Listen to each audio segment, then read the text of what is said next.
Hi, I'm Robert Gardner from the Peabody Museum at Harvard. A filmmaker myself, I have grown up with the image of Robert Flaherty as the person who brought to the screen those memorable portraits of people, now film classics: Nanook, Moana, Man of Arran, and Louisiana Story. Because of his uniqueness as a man and as a creative artist, Flaherty has become a legend. It began while he was alive, and it has grown since his death in 1951. To help define the contributions of the artist and the special qualities of the man, we are privileged to have, on this series of 4 programs, Mrs. Robert Flaherty. Mrs. Flaherty, your husband has been called the father of documentary, but I imagine that you might find this attribution to be misleading. Well, I think it has become misleading.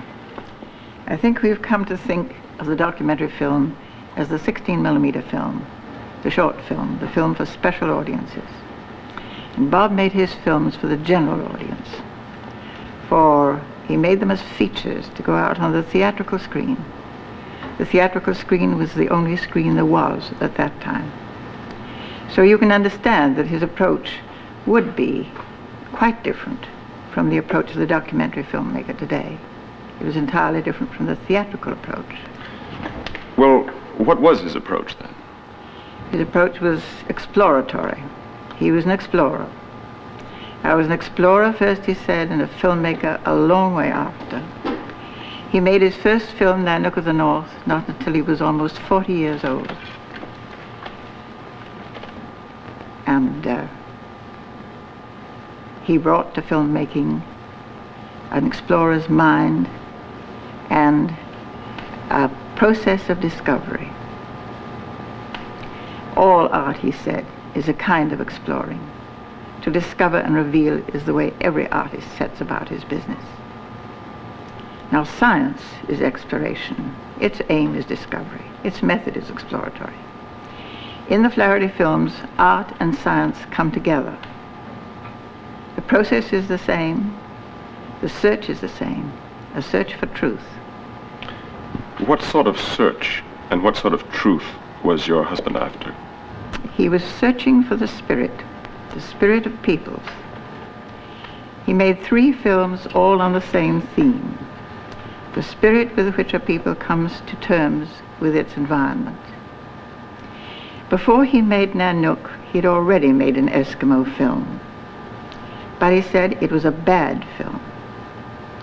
There was plenty of information in it about these interesting, strange people, but information was not what he wanted.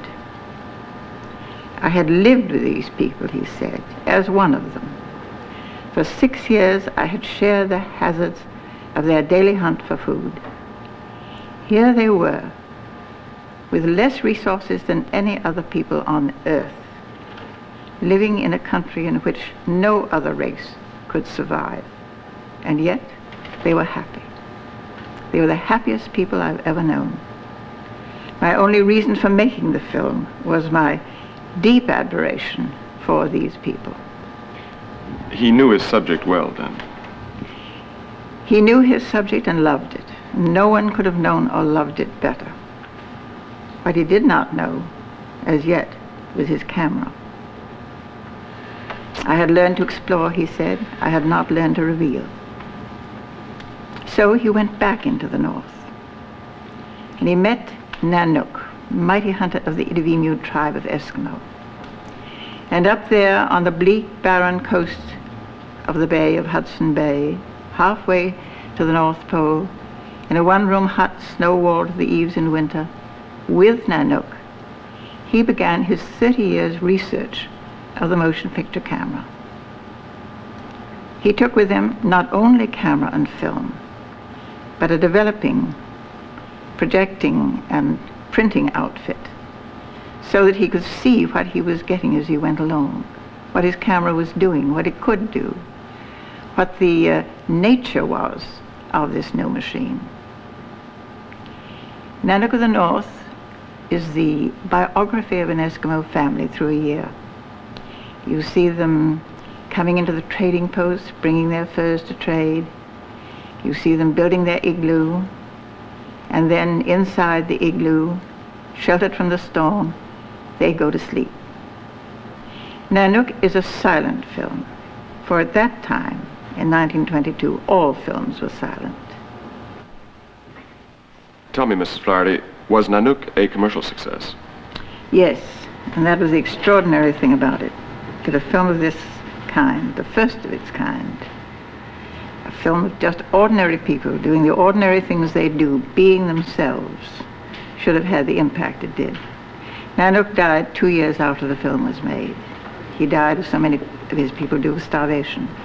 But by that time, the film had gone around the world. Nanook's death was published as far away as Tokyo. It was published in Singapore. In Malaya, there was a new word for strong man. It was Nanook. In Germany, 10 years later, I bought an Eskimo pie. It was called a Nanook, and Nanook's smiling face beamed up at me from the wrap. And the film goes on, even today. There's something timeless about it. And I have my own theory as to why this is. I believe that when Nanook and Nyla and little Aligu smile out at us from the screen, we are completely disarmed. We smile back at them. They are themselves. We become ourselves in turn.